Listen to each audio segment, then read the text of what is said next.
5 years ago, I found out I was expecting Noah's child. This pregnancy led me to marry into Noah's family, making me his legitimate wife. Throughout these 5 years, Noah has been remarkably indifferent toward both me and our child. Tragically, 3 days ago, our child died in a car accident. Following the accident, Noah and Emma traveled to Siberia to honor a promise from their childhood. Even 3 days after Davy's passing, Noah did not return. At the funeral parlor, people came and went, their faces showing fake sympathy and remorse. Only I could see through their insincerity, and while standing in the dining hall about to drink some water, I heard women gossiping behind me.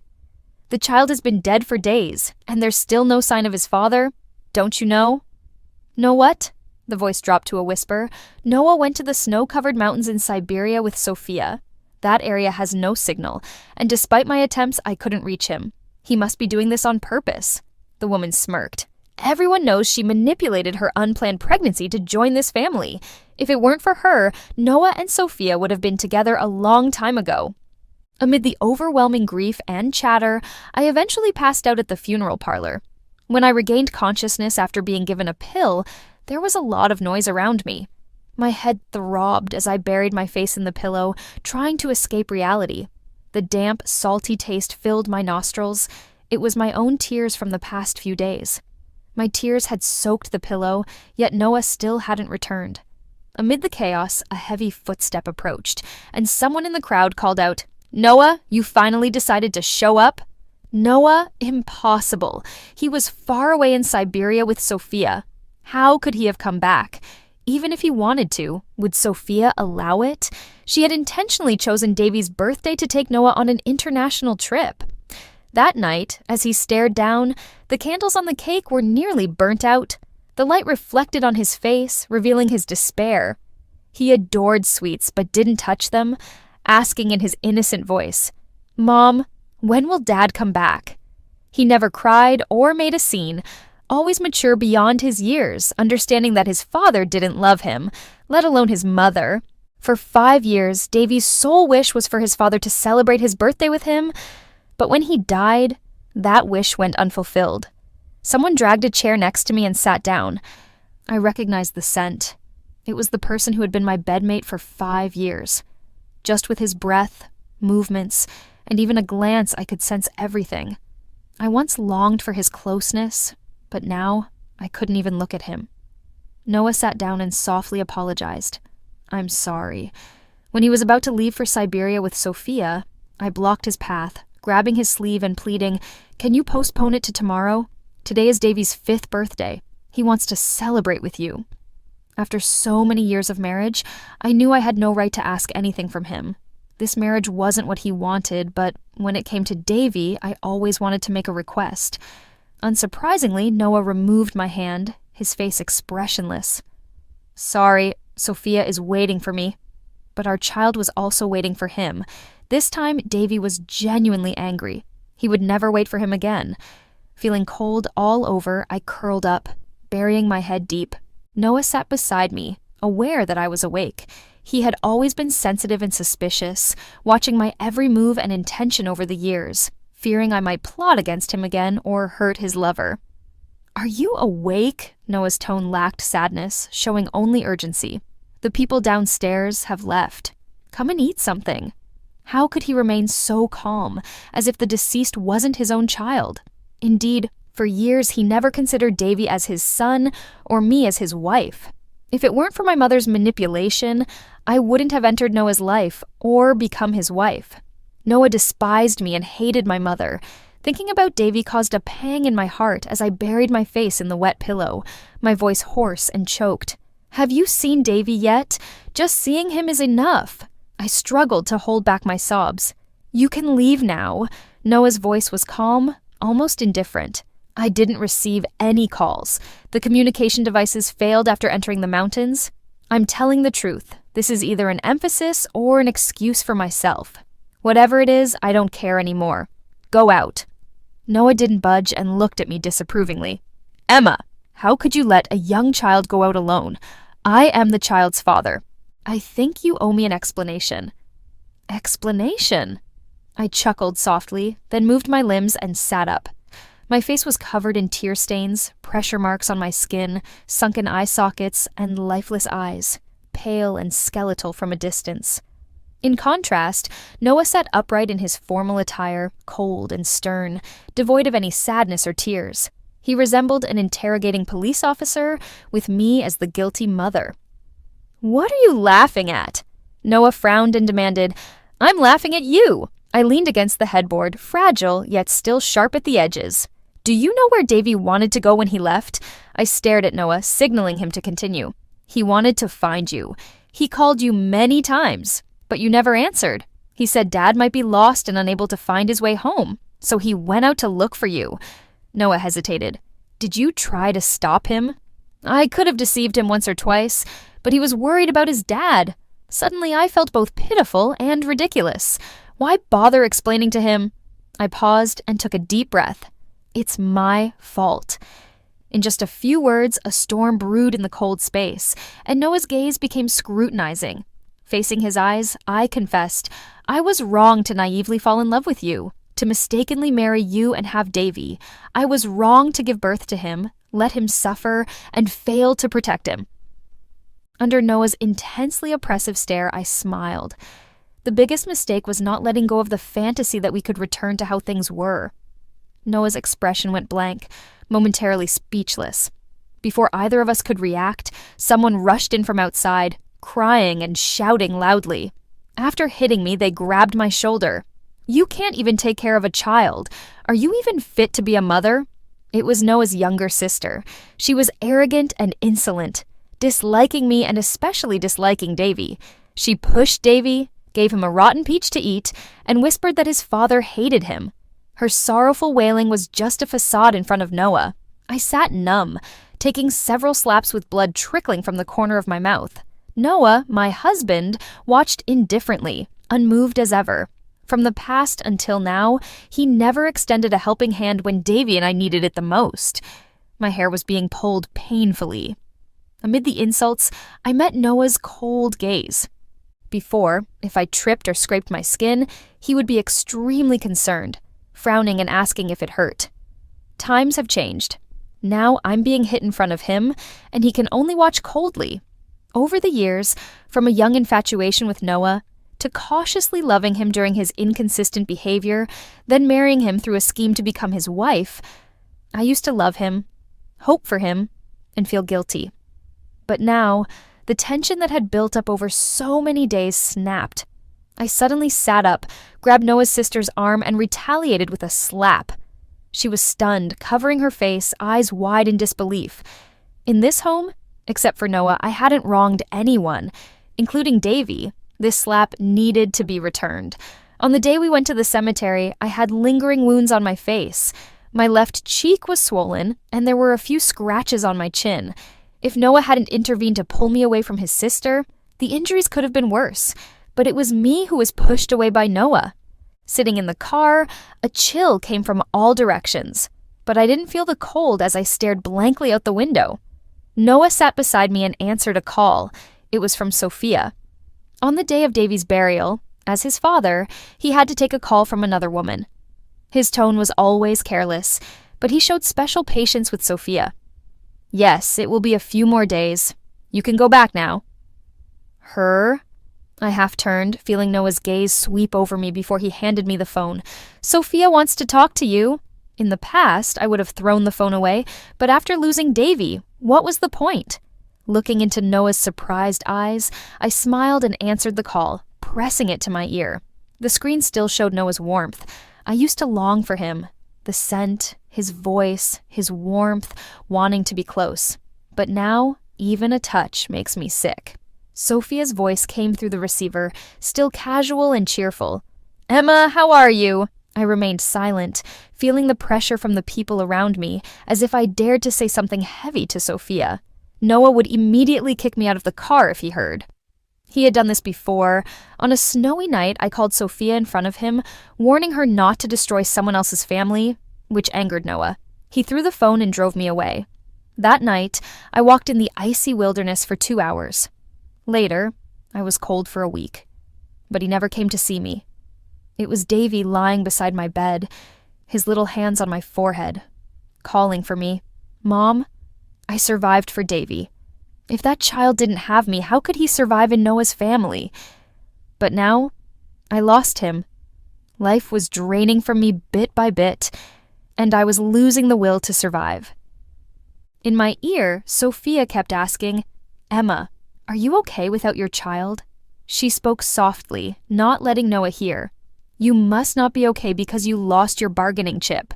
Davy was indeed my bargaining chip to marry Noah. Without him, I couldn't enter Noah's home.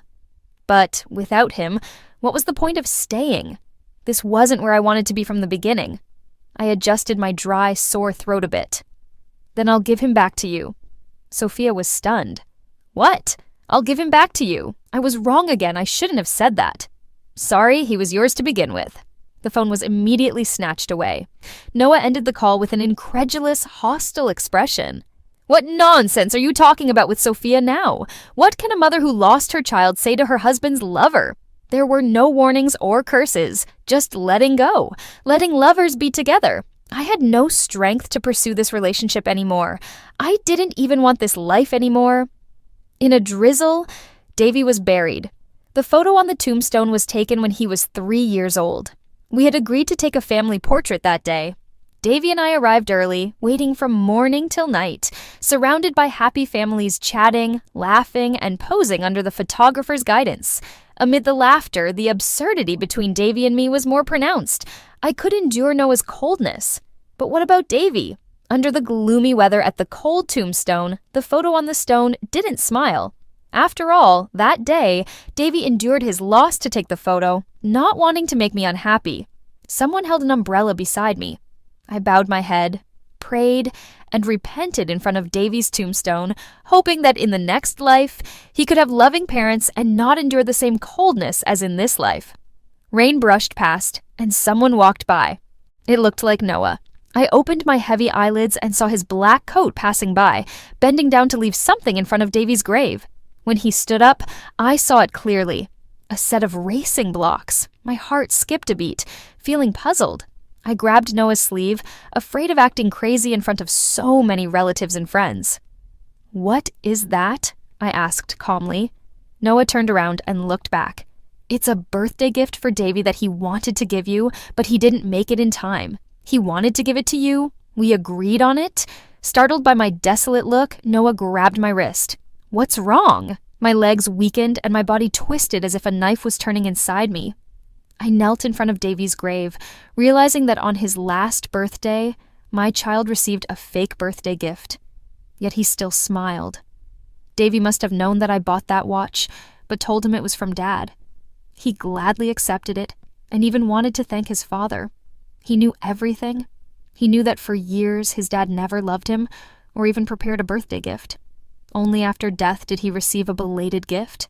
But what was the point? The atmosphere at home was heavy. Noah's father was waiting for him, holding a cane in his hand, his thick eyebrows furrowed as he spoke gently to me. "Emma, you go upstairs first." I knew his father was going to confront Noah again. Noah's father was the only person in the family who liked me, trusted me, and supported my marriage into the family. All because my father saved him in a critical situation. Without my father, the family's pillar would collapse. In return for my father's favor, Noah's family gave my mother a well-paid maid job. Noah's father also arranged for me to attend the same school as Noah, instructing him to treat me like a sister. Noah did indeed take care of me, but I was foolish enough to fall for him. When Noah was late to Davy's funeral, his father found out and dismissed everyone. Preparing to discipline him, the maid rushed up and dragged me, her voice hoarse, desperately pleading, "Mr. usually likes you the most. Please go and say a few good words. You must go quickly." Why did I have to go? In the past, I loved Noah wholeheartedly. Even when he was scolded or hurt, I felt worse than him. But all of that was because I loved him. Later, as I watched him running around for Sophia day and night, my love faded away. Guilt and self-blame consumed me. Many times I wanted to leave with Davy, but Noah's father, with his weary eyes, begged me to stay. It was for Davy's sake and my mother's wish. I shouldn't have agreed. Leaving behind the facade of Noah's wife, I dressed in the simplest clothes, with nothing in my suitcase that belonged to me, all for Davy. I took off my earrings and placed them under the dressing table. After ensuring I didn't take anything that wasn't mine, a sigh rose from deep within me. Avoiding the housekeeper, I went downstairs. Noah had already been beaten, kneeling on the ground. He grit his teeth, enduring the pain. When his red eyes met mine, I didn't spare him a second glance. Noah's father approached, dropping his cane. He was the person I respected the most in that house. He provided me with a good environment and education, a place for my mother and me to stay. Even now, I was grateful to him. "Uncle," I addressed him again, no longer as father. "Do you remember the day I arrived?" Noah's father held my hand and placed it on Noah's, urging him earnestly, "Emma is a good child. Treat her well, just like the day I came to Noah's house with my mother."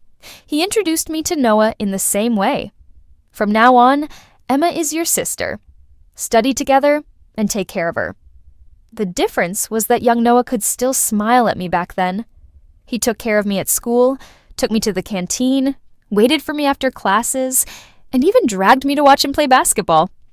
Outside the court, there were crowds of girls who liked him, yet he still wanted me by his side. He was so dazzling and exceptional, always the center of attention wherever he went. On the other hand, I was as ordinary as could be. When I was with him, I always kept my head down, dressed plainly, and tied my hair in a ponytail. I was too shy and introverted to be likable. People at school knew that Noah liked being with me because his father owed my father a favor. He was kind and didn't mind my awkwardness and shyness, always taking me wherever he went. But when Sophia appeared one day, everything changed. She became the one watching Noah play outside the court, the one eating at the canteen with him. She stealthily emerged by Noah's side. I can't recall everything, but I remember that at first, I didn't realize anything. Noah's inexplicable coldness toward me and a classmate's remark in the restroom made me step back. After that, I distanced myself from Noah, refusing to eat with him, go to school with him, and even avoided seeing him at home. But when I appeared in the canteen with a male classmate, Noah came over, standing by the table, looking down on me as if I were beneath him, and asked, "Are you dating someone now?" Eventually, by a twist of fate, I broke up Sophia and Noah, and it was time to return that position to Sophia. As Noah stood up from the ground, seemingly unaffected by the beating, he looked at me. But I turned to his father, saying, "Uncle, I've left everything that should stay in the bedroom. I'll be leaving today, moving out, and getting a divorce." I had discussed this with Noah's father a few days ago. Though he disagreed and tried to persuade me to stay, as he had in the past years, he also knew that without Davy, I wouldn't stay in the cage my mother had built for me. Noah looked puzzled, not understanding what his father and I were talking about. "Where are you going?" One sentence from him angered Noah's father. "You brute, shut up." Noah furrowed his brows, his expression complex. "Emma is my wife. Don't I have the right to ask where she's going?" He knew I was his wife, but somehow I was never recognized as such. Noah's father was so upset that he clutched his chest, his complexion turning pale. I went to support him and whispered, "Uncle, please calm down." Noah's father expressed deep regret over the breakdown of my marriage with Noah, knowing that the fault lay with Noah. He didn't blame me. "This was my fault for not raising this boy properly and letting you suffer, and if your mother knew about Davy, they would surely blame me." "Uncle, it's all right." I helped him sit down, meeting Noah's inquisitive gaze. "Take care of Uncle. He's not feeling well." After many days without the previous sadness and tears, my calm demeanor now seemed even more mournful. Passing by Noah, he grabbed my wrist and demanded to know where I was going and why. Not wanting to engage with him any longer, I barely glanced at him and forcefully pushed his hand away. On the third day after leaving Noah's home, I fainted at my own house. It was expected. I had been diagnosed with stomach cancer 2 months ago when Davy was still around. I had been undergoing treatment, and on the day I received the diagnosis, I confided in Noah. But all I got in return was his cold indifference. He had long harbored a deep hatred toward me, and I realized my mistake too late. I had planned to get better and leave Noah's home with Davy. Now, it seemed I needed to find Davy instead. What I didn't mention that day was that Davy had run out to find Noah because I had fainted in pain, not knowing to call an ambulance, but instinctively seeking his father. To my surprise, at the end of my life, I opened my eyes to see Daniel standing before me. Daniel and I were classmates in school. Despite his humble background and excellent grades, Daniel always focused on his studies and stood in stark contrast to Noah's privileged and arrogant demeanor. Noah used to say Daniel was putting on airs and warned me to keep my distance. I defended Daniel, and Noah criticized me for being blind to his true nature. I knew Daniel wanted to become a doctor and believed he would succeed, but I never expected to become his first patient after his return from further studies abroad. Dressed in his white coat, Daniel looked quite impressive standing by my bedside, accentuating my own misery and desolation. It reminded me of our school days, when Daniel would often look at me disapprovingly and ask, "Emma, how can you sleep so soundly when you perform so poorly in exams?" I used to dismiss it with a shrug, telling myself that Noah would sponsor my studies abroad.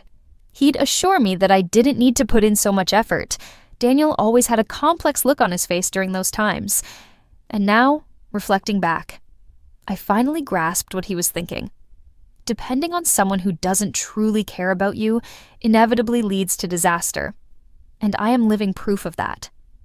Nevertheless, Daniel was my savior. With the needle in my hand, I mustered a weak smile for him. "Hey," I said softly. Maybe Daniel didn't want to interact directly, so he arranged for a nurse to take care of me. A neighbor had brought me in, and my medical bills were still unpaid.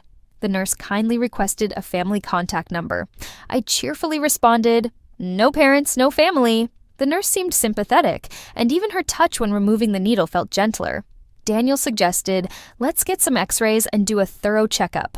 Struggling to put on an old coat I'd left at Noah's place, I realized I hadn't taken anything with me when I left. Those items weren't mine, and I feared Noah would come searching for them. I really didn't want to see him again. The worn, not very warm coat had some fraying at the cuffs and looked rather shabby. I pulled it on and stood up. "No need," I thought, feeling I'd just fainted from exhaustion. "I'm fine."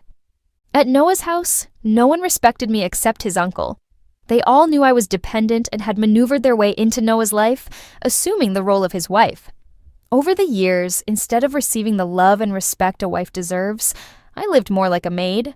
The nurse, partly believing my story, was still confused because I didn't look much worse than the critically ill patient next door.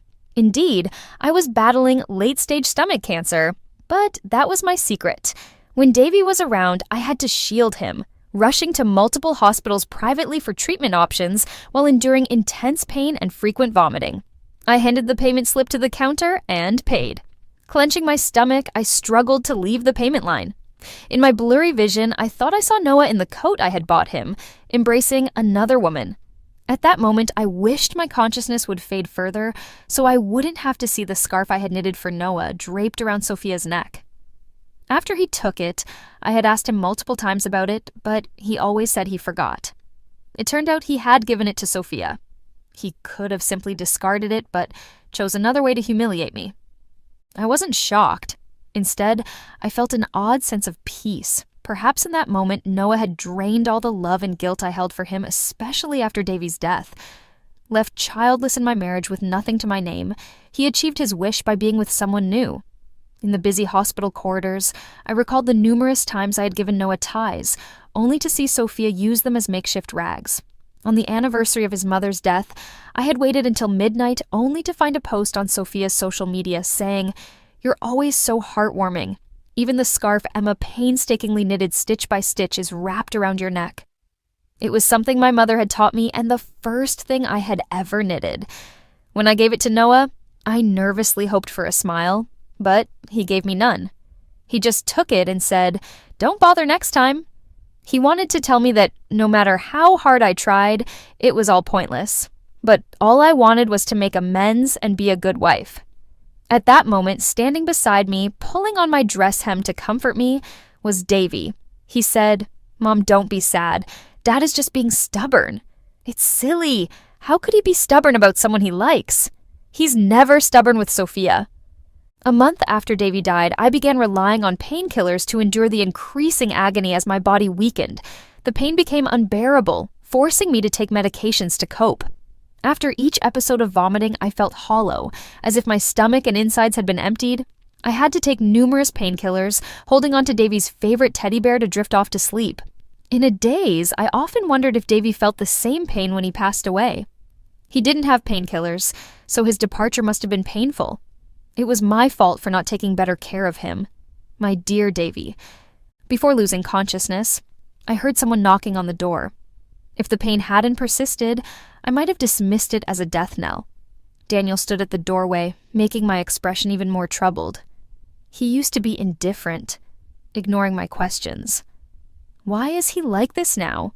I wondered. Emma, your condition isn't good. You should go to the hospital for a checkup.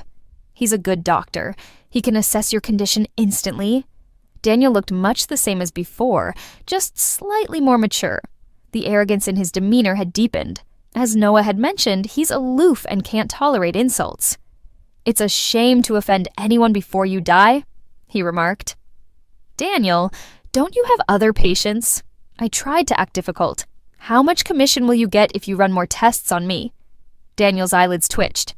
Emma, I'll give you money. Just don't bother me. After saying that, I handed him the money. Is this enough? Daniel left. Of course, who would tolerate a difficult patient dying alone? That seemed like the best ending. After taking the pills and pulling the curtains to rest, I saw two figures downstairs, Daniel and Noah. How had he found his way here? Shouldn't he be with Sophia at this time? They were arguing, on the verge of fighting. Despite my discomfort, I rushed downstairs and stood between them, feeling powerless and unable to look up.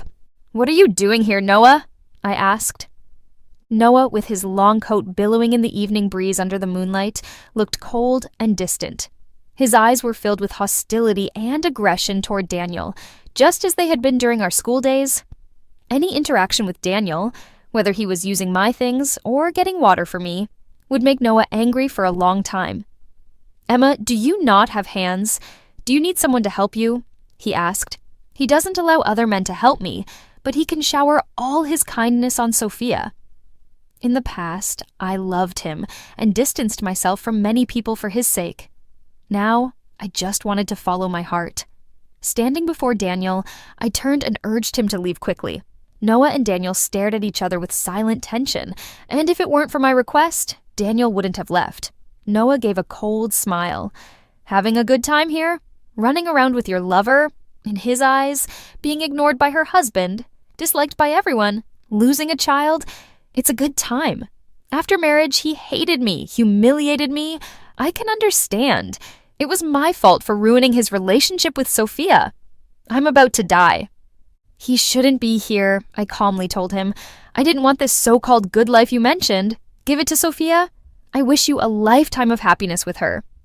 I spoke calmly, without hysteria or a breakdown, just like the day I left Noah's house, simply stating, I won't eat here anymore. Noah showed a hint of surprise in his eyes.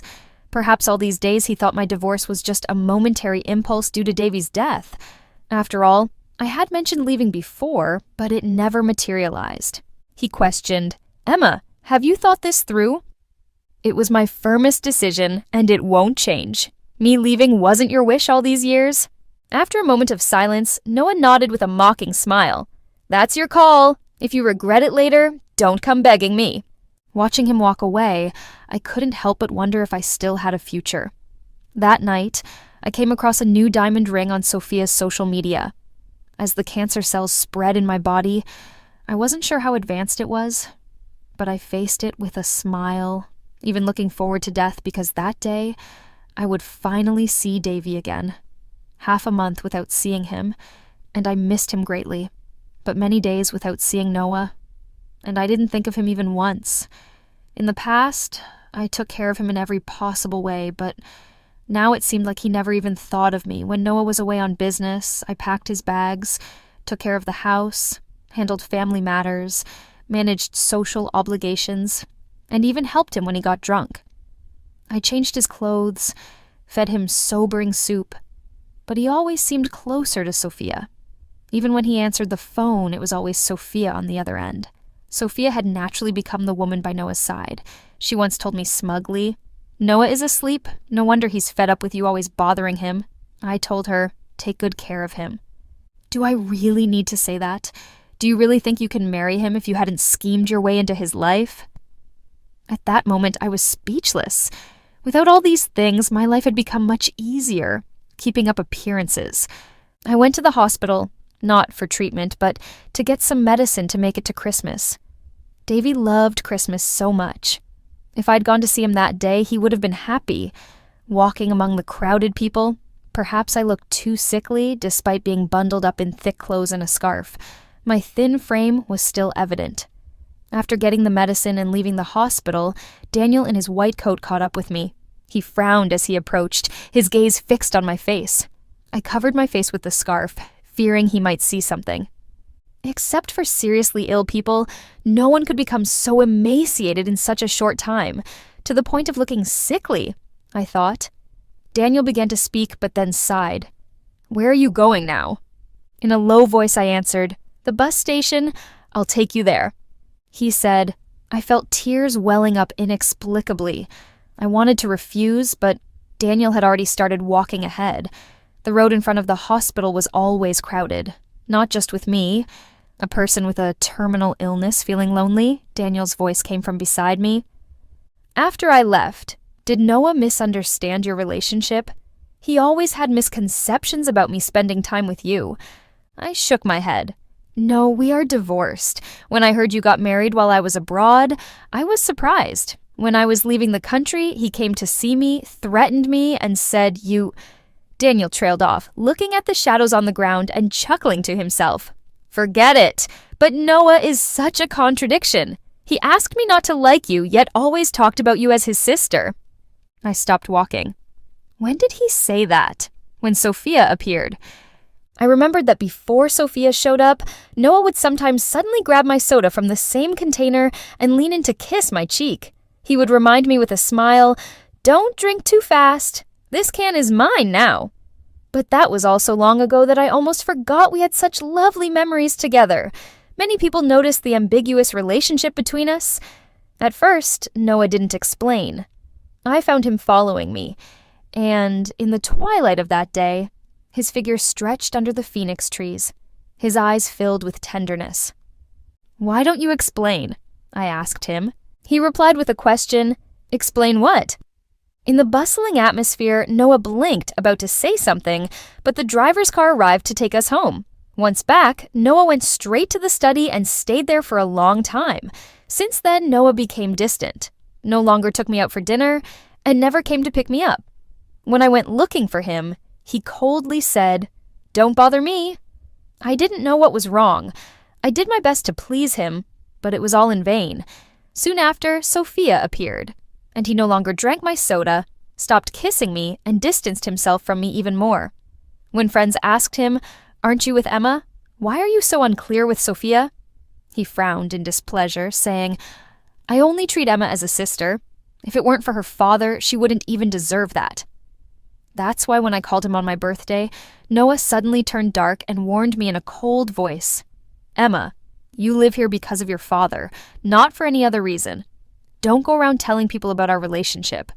Before you speak, ask yourself if you even deserve it." It was such a harsh statement that it broke my heart. A few days later, my mother advised me not to have any lofty fantasies, reminding me that we were just guests in Noah's house and should be cautious in everything we did. Since then, I put away any inappropriate fantasies and admiration until those feelings began to fade, and my mother sent me back to Noah's bed again. I spent the rest of my life filled with regret and remorse. Facing Daniel, I said, "Noah and I have no relationship at all." It only took a few hours for those words to reach Noah. The desolate night sky enveloped the dark vehicles. Noah stood by the car, his coat off, wearing just a suit. Smoke curled around his fingertips and draped his body, making him look unreal, as if he had no real connection to anything. "No relationship?" he said. "Emma, you bore me a child. He even knew about our child. Daniel must have told him. I didn't have the strength to investigate further. I just smiled and said, 'The child is gone, so there's no relationship left, right?'" Noah was momentarily speechless.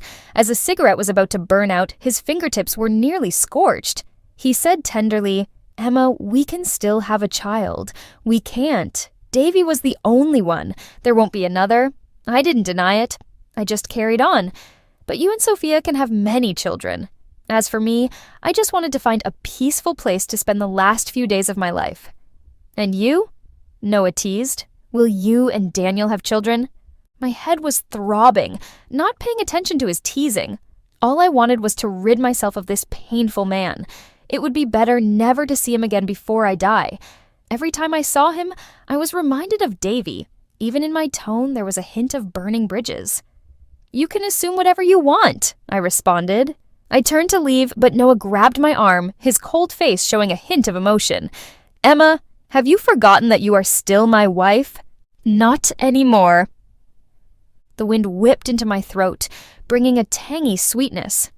Noah looked at me closely, trying to decipher the truth in my words. After a moment, he had his answer. Emma, your attempts to scare me are as foolish as ever. Do you think you can survive without me? Was it a scare tactic? No one would use their own life to frighten someone. Besides, with or without him, it seems I can't continue living. This time, it was probably to force me to come back. Noah didn't divide the divorce assets. He did everything to embarrass me, even reclaiming the house where I currently resided. I was homeless while he married someone new. No one can remarry within a month of their son's death. But Noah did it. The news of his impending marriage to Sophia reached me through many sources. How joyous it was, how it angered Noah's father, how pleased people were, and how much gossip they spread behind my back. I knew it all, but at that moment it felt like a joke to me. I was no longer part of this joke, so why should I care? When Sophia called, I was swallowing medicine with warm water, bitter. The bitterness flowed through my body, making me want to vomit. Emma, I'm going to marry Noah next month, she said without preamble.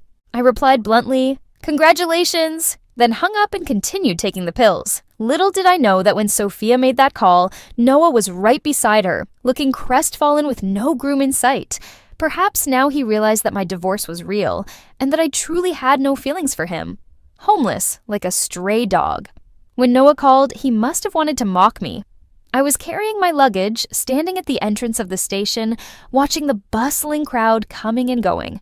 Noah's almost dreamlike voice asked, Emma, do you want to come back? I'll give you another chance. Why didn't Noah show such generosity when Davy was alive? It's too late. No one needs this kind of retention anymore. Clutching Davy's teddy bear in my hand, it still held the scent of a child, and his body warmth faintly. When I touched it, it felt like touching Davy's soul. Noah, I will never go back. Never, I said, looking down at the teddy bear's eyes as if locking eyes with Davy's soul. My voice trembled uncontrollably. I'm sorry for the past. I apologize on behalf of my mother. I actually intended to divorce you 2 years ago, but Uncle promised my mom he would take care of me. He didn't agree. That's what delayed your relationship with Sophia. I'm truly sorry. After saying that, I hung up. Before boarding the bus, I received a text from Daniel on my phone. Emma, you have advanced stomach cancer. Why don't you come get treated? Daniel found me by the seaside. It was Davy's wish before he passed away, and I had made a list hoping to fulfill it within a limited time. First item, celebrate Dad's birthday. Crossed off. Second item, family trip to the seaside. After the divorce, I was the only family Davy had, so that wish was fulfilled. Standing by the seaside, the sand was soft and damp, the waves gently lapping at my feet, the vast blue sea stained with my tears. I wanted to clean it, but the crying wouldn't stop. If Davy were still here, I promised to take him. Wouldn't that be nice? At least he wouldn't leave with so many regrets. But back then, I always wanted it to be a family outing, and Noah couldn't be absent. In the end, it was just me standing alone by the seaside. The sand blowing in the wind made every part of my body ache. I struggled all the way back to the hotel, but as I reached my room's door, Daniel stood there like a phantom. His overlapping figure, unabated anger, and professional ethics as a doctor manifested at that moment. Emma, do you know you're playing with death? Isn't avoiding treatment and fleeing essentially courting death? I collapsed from the agony before I could even take my painkillers. Thankfully, a doctor was nearby when I fainted. Otherwise, I might not have been able to fulfill Davy's third wish. Daniel wanted to take me to the hospital, but given my condition, hospitalization would have only drained my dwindling finances. I was nearly out of money, as Daniel had previously covered my medical bills. Coming from a modest background, his family wasn't wealthy. At school, he always wore a white shirt, his collar and cuffs faded and showing lint in the sunlight, a clear contrast to Noah's affluent lifestyle. His humble existence made me feel indebted to him. The man I had admired for 10 years was no longer by my side, and the one who ultimately saved me by paying my hospital expenses and buying my medication was Daniel. I asked him, "Why are you being so kind to me? It's been so long since anyone has shown me this much kindness." Daniel remained silent, simply handing me a clean scarf and draping it around my neck before saying, "You were kind to me before." "Really?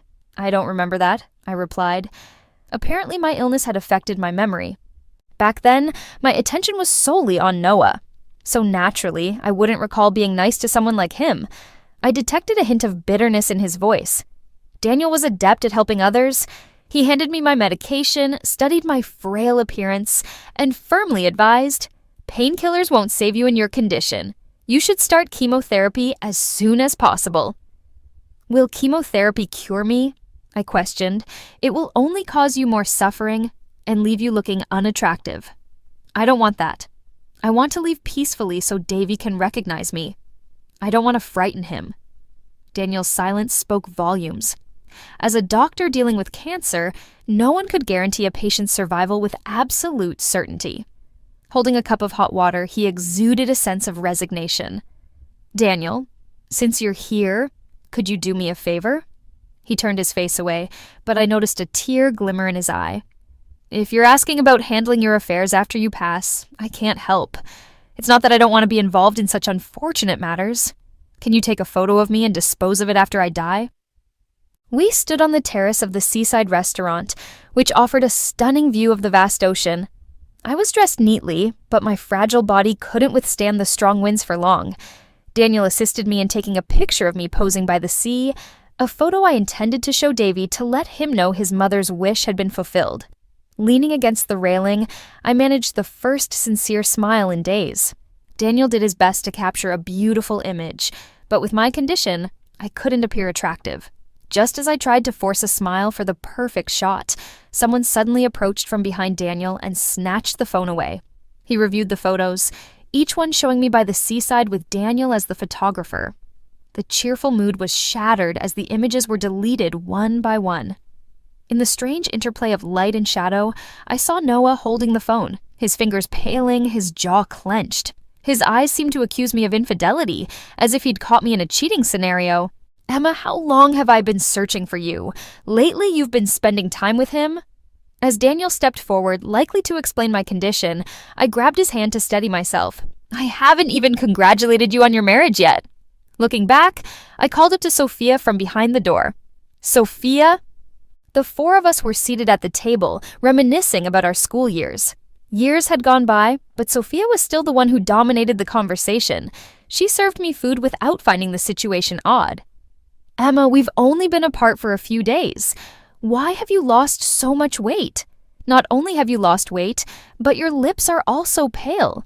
Noah followed Sophia's gaze, his eyes filled with pain.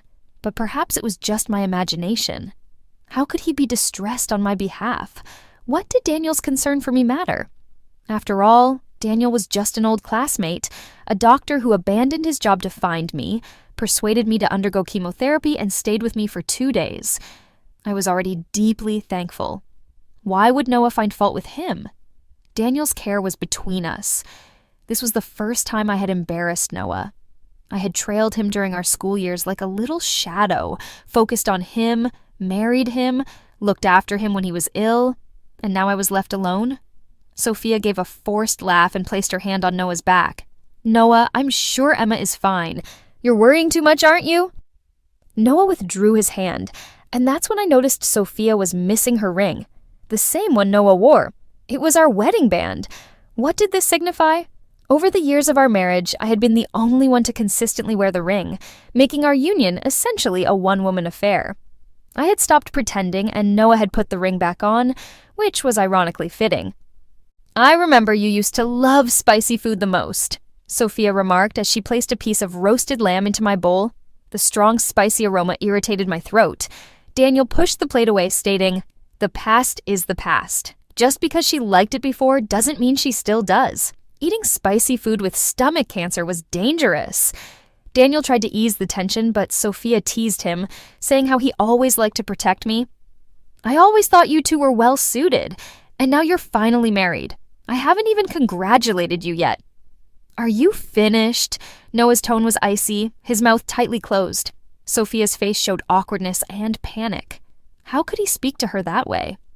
I was surprised. He cherished Sophia the most, keeping her close to his heart, yet now, over a simple joke, he had become cold. Why was he acting like this now when he used to joke around with Sophia during our school days? He offered me another piece of meat. I didn't want it, but he kept insisting I eat it. Will you be satisfied only if I eat it? I sighed and picked up the chopsticks, tears welling up. I had once loved him, then felt guilty living with him, and now I had nothing left. But he wanted to force me to die. Without waiting for his reply, I ate the meat while Noah watched, astonished. Daniel abruptly took the chopsticks from me. Emma, why are doctors always so surprised? It's not poison. I didn't want to die. I just wanted to escape from Noah. It was strange. I had yearned to see him at the wedding, but he never showed up.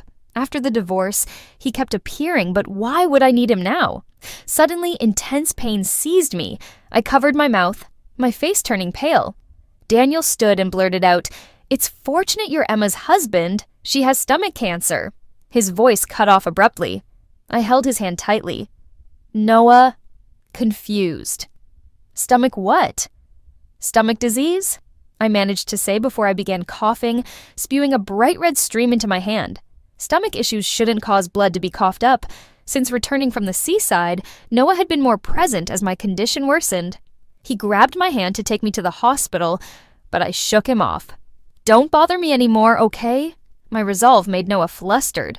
Emma, you never told me you had a stomach problem. My voice was dry, hoarse, like a rusty saw cutting through old wood, creating a rift between Noah and me. It's just a stomach issue. You should focus on caring for Sophia instead. Aren't you afraid? I'll really marry her? Noah held my wrist tightly, his body heat melding with mine. Without Davy, what's the point of being Noah's wife? Now I just want you to have a big family. Noah might have more children in the future, but there will never be another Davy. His first child, a debt he can never repay in this lifetime. After Davy's death, Noah seldom displayed his grief, but in an instant, he stood before me, full of sorrow, and sincerely asked, Emma, in your heart, is this child more important, or am I? Davy is important, I replied, pressing my lips together to swallow the pain and sorrow. Without Davy, our marriage wouldn't have endured this long. Instantly, something broke in Noah's eyes. I pushed him away, went upstairs, and locked the door, swallowing several painkillers. But before the medicine took effect, a twisting pain in my abdomen wreaked havoc on multiple organs, as if a giant hand was roaming and tormenting me from inside. I hurried to the bathroom, vomiting, and caught sight of a strand of blood unraveling. Looking down as I shut the window, Noah was still standing there like a statue in the evening breeze and darkness. Exhausted, I collapsed on the bed. After a while, Noah's phone rang. He seemed drunk, barely aware of his own words. I only heard one sentence clearly. Emma, I miss Davy. I painfully hung up, adding that number to my block list. I couldn't forgive myself. This illness was my punishment, one I had willingly accepted. But before I died, Davy had 2 more wishes remaining. The third wish was for his father to promise to get him a kitten. He had said all his kindergarten friends had one, and he wanted one too. However, when Noah heard about it, he reacted with disgust. He told the child, "Don't you have enough with the one you already have?" Noah didn't want another connection with me. I understood that, but he shouldn't have spoken to the child that way. We had a major argument that day. He called me an unreasonable shrew, and I told him he didn't deserve to be a father. He sneered. Do you think I wanted to be this father? Blood rushed to my feet as I lunged forward and slapped him. He pushed me onto broken glass, my palm bleeding as he coldly walked away. That day, I thought the driver had taken Davy to school, but he was hiding at home. He wiped the blood from my hands, crying helplessly, his small face wrinkled, his hands wiping away tears, saying, "Mom, I don't want the kitten anymore." Davy had few wishes as he grew up, and I wanted to fulfill his wish. So I bought him a kitten. It was pure white, tiny, soft, well-behaved in my arms, hardly meowing. Davy adored it, caring for it diligently over a few days, naming it Circle. The following days, Noah didn't return home, but when he did, he threw Circle out. Davy said it was okay, but I knew Noah had been sad for a long time. I visited a pet store, wanting to see more kittens for Davy. They came in various colors, some lazy, others lively. One was scratching the glass with its soft pink paws. It was entirely white with a black mark on its ear. I instantly recognized it as Circle. It had grown, with plump cheeks and a rounder body. When we first got it, it was so small that Davy could hold it in both hands. The day Noah discarded Circle, Davy didn't say anything, but the pillow was soaked with tears. The next day, seeing Circle felt like seeing Davy again. Overwhelmed with emotion, I tapped on the glass, startling the pet store staff, who then pushed me out thinking I was insane. I wasn't crazy. I was just too excited. Thrilled to have Circle back, the kitten I had lost. Could I see Davy again? But the one who came to take Circle was not Davy. It was Sophia. She exited the pet store, her eyes meeting mine before looking at the cat. "Emma, do you like this cat? Our Rose is so well behaved. Do you want to pet it?" It was no longer named Circle, but it was still Circle. Remembering, I reached out suddenly to grab the cat, frightening Sophia. "Emma, what are you doing? Are you used to grabbing things? It's Davy's cat, not yours." I was emotionally shattered, my stomach writhing in pain as I shouted loudly. Sophia seemed amused. "Emma, Noah gave me this. Why does it belong to you? Isn't keeping him around for so many years enough? Now you want to steal a cat too?" It was Noah. He had taken Davy's cat and given it to Sophia. Who was he to do that? Even if he disliked me, Davy was innocent. Since when did Noah give my things to Sophia? It probably began on his birthday. After Sophia appeared, Noah's eyes followed her. She was radiant, dazzling, a natural match for Noah. He would be upset if she forgot his birthday or couldn't wait for his gift. Sitting on the stairs that day, Noah looked despondent, gazing at the moon. Despite his youth and handsome features, the slender moonlight on his face revealed emptiness and despair in his eyes. He asked me, "Emma, do you think she forgot my birthday?" He was referring to Sophia. I hid my own despair, handed him the watch I had worked hard to buy for him, and said with a bitter smile, "Maybe she's busy, so here, this is for you." He took it without even looking at it. The next day he came to pick me up, and Sophia was with him. I saw the watch on her wrist, and after that, there were numerous instances like when Uncle Noah assigned his driver to pick me up, but the driver ended up taking Sophia instead. Sophia had to attend a competition, and Noah gave her my design drawings. Later, there was an opportunity for her to study abroad. That day, he stood before me, open and honest, showing no guilt. "Emma, Sophia needs to go abroad more than you do. She's talented and shouldn't be wasted." On the same day, my mother was diagnosed with stomach cancer with little time left. She wished Noah would take me abroad. It was her dying wish, and Sophia had taken it away. I couldn't help but sit by my mother's bedside and cry all night. I didn't know if I was mourning the lost chance to study abroad, my dying mother, or Noah's cruelty. At that time, I didn't realize how devastating a child's tears could be in a mother's eyes. It could even drive my mother, who had lived a quiet, unremarkable life, to act against Noah. The night before Noah and Sophia were set to go abroad, I slept in the same bed with him. I understood my mother's intentions. She feared Noah would marry Sophia, worried I wouldn't have a place in Noah's family after she was gone, afraid I would be left unsupported. If I had known the drink was spiked, I wouldn't have touched it. But Noah didn't believe me. He grabbed my neck in the hotel bed, accusing me of being with Daniel and climbing into his bed. "What's the meaning of this?" I said. "I didn't know." He laughed coldly, his grip tightening. His words were like sharp blades tearing open my chest. "You're just like your mother, a vampire by nature." Those were the last days of my mother's life. I confronted her, my face marked with scars, accusing and blaming her, directly asking, "What's the relationship between you and Uncle Noah?" She removed the white mist from her oxygen mask one layer at a time, her voice rough and deep. "Who told you? Noah?" I cried out again, pleading with her. "He said if a mother can't handle it, then the daughter should," I replied. My mother shook her head rigidly. Through my tears, I asked, "Mom, what should I do now?"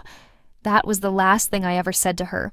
The final time I saw her, in my dreams, I knelt before her grave, confessing my mistakes. But instead of her, a pair of soft, warm hands with the scent of a child responded to me. It was Davy. In an instant, his hands turned cold, his body stiffened, and I held him, crying and shouting in confusion. "Is there anyone who can save my child?" No one could save him. I watched him take his last breath in my arms. In my dreams, tears streamed down my face. Later, I learned that my mother had almost been with Noah's father, but when she fell ill and discovered my feelings for Noah, she wanted to help us. However, by then Sophia was by Noah's side. She took the blame for my sake, even if it meant being harsh, ensuring I had a secure and prosperous future. But I disappointed her. I didn't retain the title of Noah's wife and couldn't keep my own child, ending up with the same illness as her. Waiting became unbearable. And here I am, day after day, waiting for Noah to return. Yet now, why am I already exhausted after just half an hour? Life feels like it's slipping away. At this pace, I wonder if I'll make it to Christmas. Davy used to love Christmas the most. This year's gift is Circle. For Circle, I had to come here myself to see Noah. When Noah arrived, I was waiting downstairs in the old building. His face was as pale as paper, his brows furrowed. Surprisingly, there was a touch of gentleness in his tone. "Why aren't you resting in your room? You look terrible. Hasn't your stomach ailment improved?" "What stomach ailment?" I asked. "It's cancer. It's incurable." I avoided his hand reaching out to touch my forehead. "No need. I'm here to ask if you gave Circle to Sophia." "What Circle?" He was unaware that Davy's cat was simply given to Sophia and renamed Rose. I couldn't laugh or cry. I just faced him calmly. Davy's cat was his. Noah's eyes showed a mix of emotions. He gently touched my face, his expression filled with apologies I couldn't ignore. "Let's go upstairs first. We'll talk about the cat later." I couldn't wait for later. I just wanted Davy's cat. My voice rose uncontrollably, and as anger welled up, I bent over, my face reddening, vision blurred from coughing. Noah patted my back to help me breathe, but I urgently pushed his hand away, my expression desperate. "Don't worry, I'm calling now." He took out his phone. Noah glanced at the empty coffee table and snapped irritably. "Is no one here to pour a glass of water? Is everyone dead?" It was rare for him to care if I had water to drink. After making the call nearby, I waited for Noah's response. He walked over, his tone determined. "I'll get Circle back for you. Can you stay here and wait for me?" Seizing the moment, I brought up another serious matter. "Can you give me the portion of money that belongs to me after the divorce? I need money right now. I have to pay Daniel back. He's not from a wealthy family, and I've spent too much of his money lately. I need to repay him." Leaving the situation lightly is better. "Are you here to ask me to find the cat or for money?" I replied, "Both." His expression became more complicated. Dragging his weakened body, he took a card from the leather folder at the head of the bed and handed it to me. It was the password, Davy's birthday. He remembered that day, but never showed up. I took the card, but he didn't let go.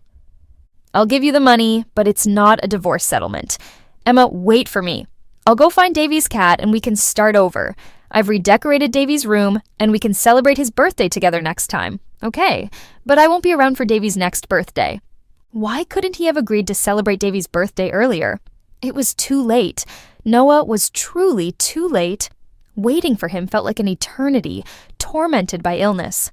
I stared at the Pei family manor, remembering the first time I entered here with my mother, when Noah still looked like a young man. We got married here in our wedding dresses that night, but I didn't receive anything I wanted.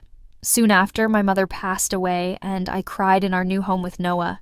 He found me annoying and threw me out. During my pregnancy with Davy, I was consumed by sorrow. I realized it was too late for an abortion. During those months, Noah tried to persuade me to abort more than once. He really hated this child, but I refused. I raised Davy alone, taking care of him, comforting him, ensuring he was warm and safe. His tears would break my heart, but his smile made me forget all my troubles. Davy knew his dad didn't love him or me. He harmed himself to get Noah to visit us. But that wasn't what I wanted. I just wanted Davy to be okay. I softly told him I didn't want him to hurt himself because he was the most important thing to me. But Davy didn't listen. He just wanted his parents to be together. Eventually, Noah found out, but even that didn't make him return until he heard about Davy's death. He thought it was a joke. In this house, I met Noah, lost my mother, had a child, and lost the child. I felt like I had reached the end. All these memories flashed through my mind. Noah came back early in the morning, holding a pure white cat in his arms. He touched my nose with the cat's paw. "Emma, here's Circle. I found him for you." Is this Circle? My vision was fading. I hesitated to grab the cat, noticing the different eye color, though the ears and size were similar but not the same. It was intuition. Noah asked me, "What's wrong?" as he let the cat lie in his arms, saying to himself, "When Davy was little, I was afraid having a pet would hurt him and upset you, so I didn't let him have one." I lowered my hand, deciding not to hold the cat. "This isn't Circle. Why find a fake one to deceive me? Davy would be disappointed if he knew Noah. It's too late now. You don't need to lie to me. I've waited a lifetime here." But in the end, I didn't even get to see Davy's cat. Noah was stunned. "Lie to you about what? This isn't Circle. I'm too calm, too sure. Where's Circle?" He had really gone to Sophia's place to get him. Looking closer, there were marks on the cat's face, its collar crumpled. It seemed like there was a fight between them, and he came back anxious and tired, but still brought the cat to please me. Circle had fallen from a height just half an hour after Noah called. Sophia was the culprit, but no one could hold her accountable. I felt pain and sadness, but was numb. I had to go. "Where do you want to go?" Noah let the cat slip from his arms and asked for something. But what was he asking for? To go home.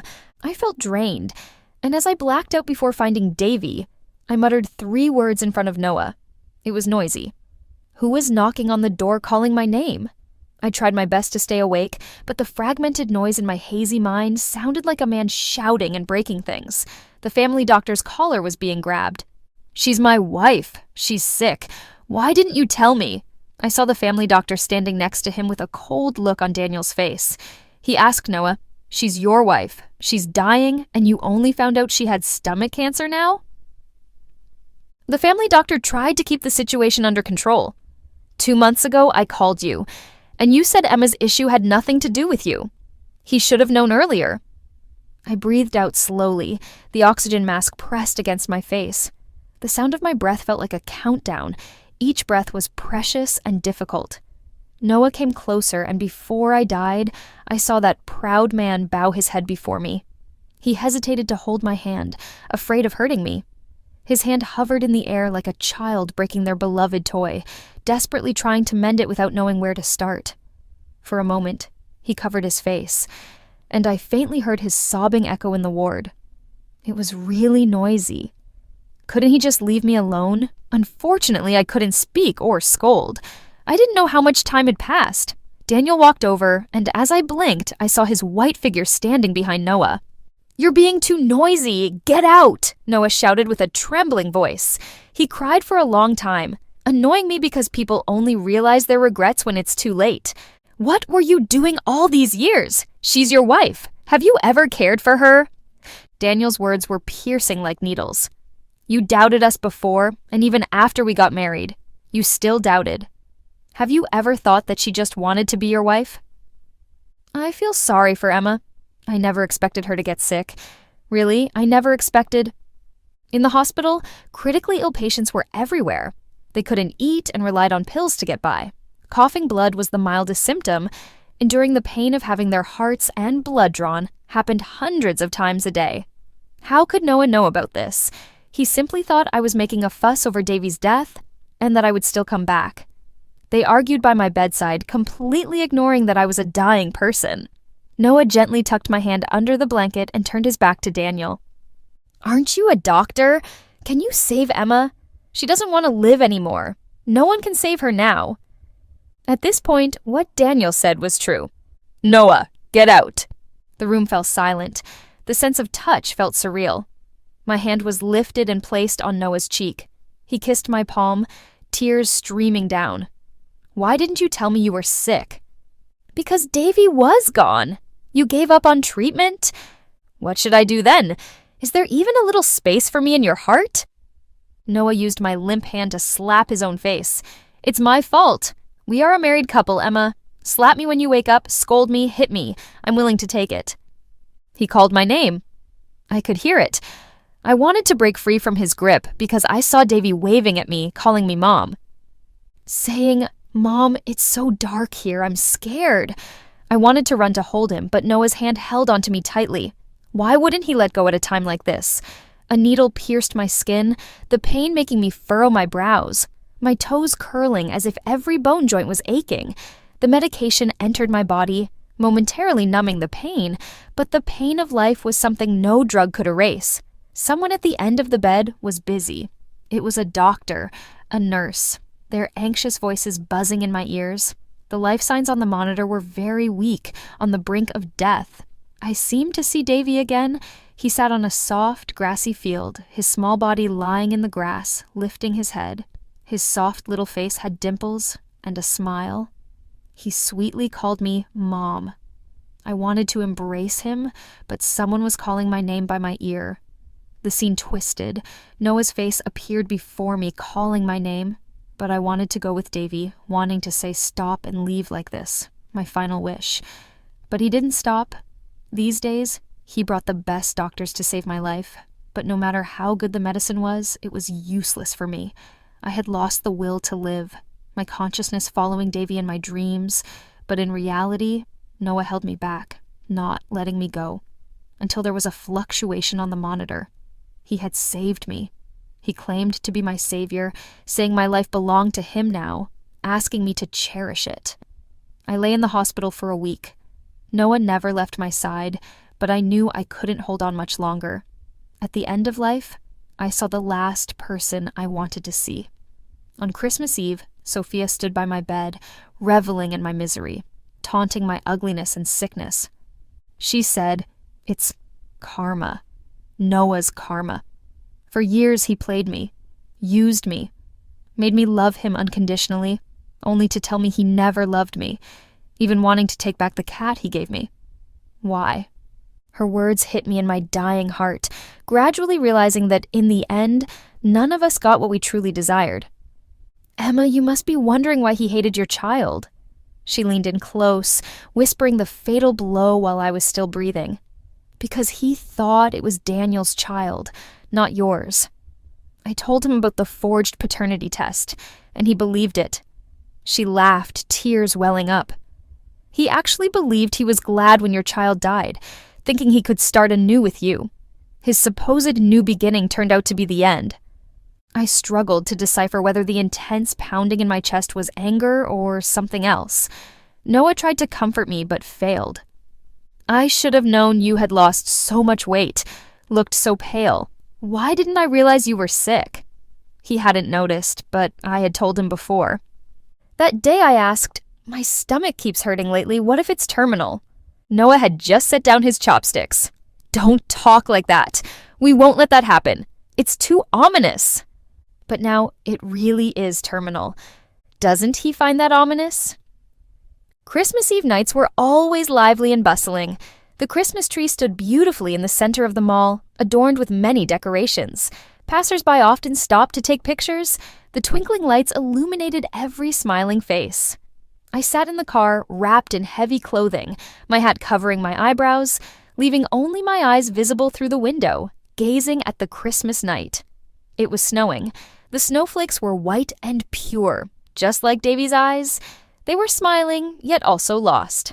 That time, I sat in the car with Davy. He pointed at the Christmas tree and said it was beautiful. As I looked alongside him, I saw Noah and Sophia standing under the tree, taking a photo. My heart clenched, so I quickly covered Davy's eyes. Through the snowstorm, it seemed like I could see Davy sitting under the tree in a red sweater, touching the small bells hanging on the Christmas tree. "Mom, this is so beautiful. It's really beautiful." However, Davy's smiling face was gone, replaced by Noah's worried expression, his arm around my shoulder, urging me to lean on him.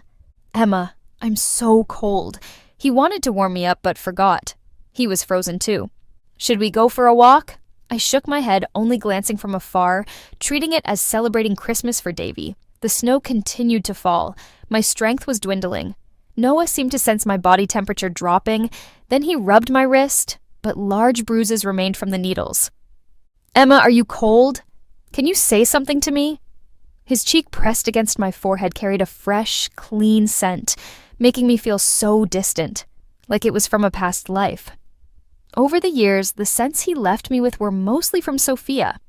Sitting in the car, he and I watched the snow together, his voice soft, floating in my ears.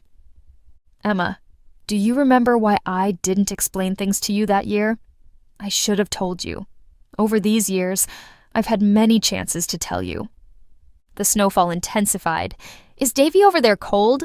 It doesn't matter. I'll soon be seeing Davy. After all, it was Davy's final wish to always be with his mother."